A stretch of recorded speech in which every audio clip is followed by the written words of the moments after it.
So I'm going to explain to you logically why it makes no sense not to start your weight loss journey right now. No matter what you do, it's going to be effort going forward. It's hard to be out of shape. It's hard to feel bad about yourself. It's hard to feel disappointed in yourself. It's hard to hate yourself. It's overall just kind of hard to live that life. I know very well I did it for over 2 decades and it isn't easy. I understand that like tackling something as big as a weight loss journey is also hard in itself as well. You have to figure out what to do. You have to try new things. You have to change things about yourself. And that's always hard. Change is always hard, which is why I always preach to, do it slow. It's not this, there's no race, there's no time limit or anything. This is not something that you should be thinking like, I want to lose 35 pounds in this amount of months. How about I want to be healthy and feel better about myself for the rest of my life? Who cares about the number of pounds? Trust me, I've lost 285 pounds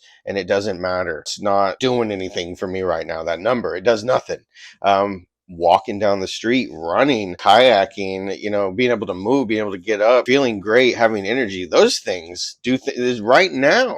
It's doing stuff for me. I never would take off my shirt even to swim in the past, and I'm standing here without my shirt on in front of you right now. That is something. That number isn't. It's going to require effort either way, right? Now, you can do what most people do and what I always did, which is, try to figure out how to solve a complex question with a very simple answer. Now, I get this all the time, like, what is the key component? What is the one thing? What's the most important thing? Like, that's not going to really help you. You need to tackle this from a holistic approach, which covers everything. If you're using food as an outlet to cope with life, then you have to first stop doing that, find another outlet. Now, what I used was exercise. That led to all of these things I love that now when I have surgery and I can't do them, I get actually depressed because I can't do them. That's how integrated they are now in my life, which is what makes it sustainable for me, because these are things I love to do and I want to continue to do as long as I possibly can into my very later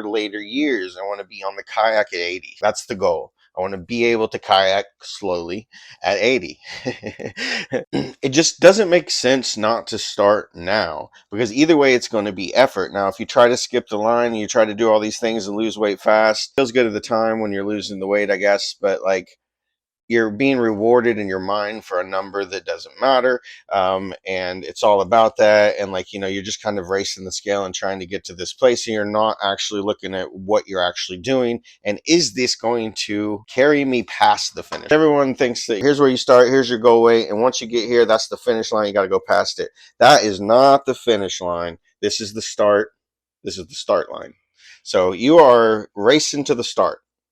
Right. And then after that, maintenance, that is the finish line. And guess what? There's no finish. It goes on forever. People don't learn what they need to do. They don't pay attention. They don't make fundamental changes that they can keep doing. Stop trying to look at it as some simple problem and look at it at what it is. It's a lifestyle change, and it's something that you're going to have to slowly learn, because that's how you learn things. Unless you're a quick learner, and then go ahead, speed run it, but make sure that you can keep doing it. Do your thing.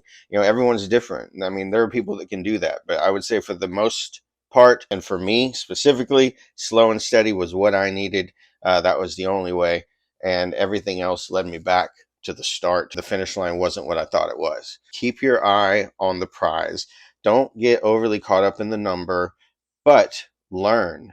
Find foods that you like eating that support your goals, which means turning your favorite foods that are perhaps very unsupportive of your goals into something similar. You just want to leave as much protein as you can in, because protein is going to preserve your muscle. It's going to preserve your bone. It's going to make you feel fuller. And when you digest protein, your body uses more energy digesting it. So those calories you eat, some of them are free. Now, don't get carried away. It's a small percentage, but still, that all adds up if it's part of a lifestyle. And those are the things that are going to build your foundation. And the foundation is what you need, because maintenance is going to rest directly on it. And if you don't have it, if you do the little stilts up to here and then